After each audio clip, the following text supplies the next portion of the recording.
2 సార్లు గెలిచిన వాసుపల్లి మూడోసారి మళ్ళీ ఎమ్మెల్యేగా నించున్నారు. గాజు గ్లాస్ జనసేన నుంచి వంశకృష్ణ యాదవ్ నించున్నారు. ఎవరు సార్ ఈ సౌత్ ప్రజలు ఈసారి ఎవరిని గెలిపించుకోబోతున్నారంటే?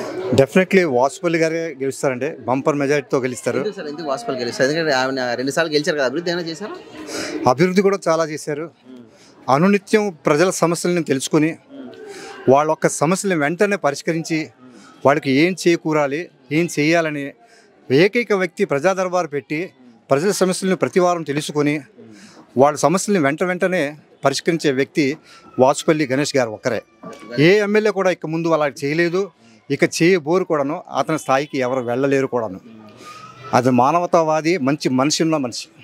అంటే ఈసారి ముస్లిమ్స్లో కొంత వ్యతిరేకత ఉందనేది కొంచెం టాక్ సార్ నడుస్తుంది. ఏమైనా ఉందా ఆయనకి వ్యతిరేకత అనేది ఏమీ లేదు సార్. అది బహుశా అది చిన్నది ఇది అవ్వచ్చు ఏమో, కానీ 99% మాత్రం ముస్లింలు మాత్రం వాసుపల్లి గణేష్ గారికే ఓటు వేస్తారు. Opponent BJP ఉందనా? ఎస్, బీజేపీకి మేము ఎల్లప్పుడూ మేము వ్యతిరేకమే. మన ఒక ఇది కాన్స్టిట్యూషన్స్ని, మన సంవిధానాన్ని మార్చేసే విధంగా వాళ్ళు వెళ్తున్నారు. కాబట్టి ఏ ముస్లిం కూడా నిజమైన ముస్లిము బీజేపీకి ఏరు. బీజేపీతో పొత్తు పెట్టుకున్న ఏ పార్టీని కూడా వాళ్ళని సహకరించరు ఎట్టి పరిస్థితుల్లోనూ. వంశకృష్ణ గారికి అది మైనస్ అవబోతుందండి. అతను బెస్ట్ మనిషి అండి, మంచి మనిషి కాదు. అతనితో పొత్తు పెట్టుకోవడం వల్లే కొంచెం ఇదే అవుతుంది. అవును సార్. అది ఈరోజు ముస్లిమ్స్ ఓటర్లు అందరూ కూడా దూరం అయిపోయారు జనసేనకి, టీడీపీకి. నిజమే సార్, అంతేనా సార్? నిజమే.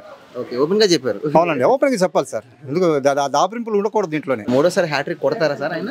డెఫినెట్లీ హ్యాట్రిక్ కూడాను బంపర్ మెజారిటీతో సాధిస్తారు సార్. Definitely sir. ఈసారి ముస్లిం ఓట్లు బల్లగుట్టుగా పడే అవకాశాలు ఉన్నాయంటారా వాసుపల్లి గారికి? 100% పడతాయి సార్. అవునా? 100% పడతాయి. ఎలా సార్ గెలిస్తే మంత్రి అవుతారని ప్రచారం నడుస్తుంది. డెఫినెట్లీ ఆయనకి మంత్రి స్థాయి వస్తుందండి. డెఫినెట్లీ ఇస్తారు కూడా, జగన్ గారు కూడా ఇస్తారు కూడా.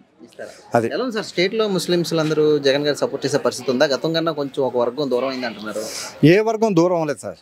ఎందుకంటే అతను మేనిఫెస్టోలో ప్రకటించిన సంక్షేమ కార్యక్రమాలని అవే కాకుండా ఇతరితర ఎన్ని లెక్కలేని సంక్షేమ కార్యక్రమాలు చేపట్టి ఆరోగ్యశ్రీని కూడా ఒక 25 లక్షలు పెంచి ఆ స్థాయికి పెంచి ప్రతి పేదవాడికి ఈ సంక్షేమ పథకాలు అందాలనే తపన పడే వ్యక్తి జగన్ ఒక్కరే. అయితే ఈసారి వాసుపల్లి గెలుపు ఆపలేరా సార్? ఆపలేరు సార్, ఎవరు ఆపలేరు సార్. గెలబోతున్నారు. అది సునామీ అండి.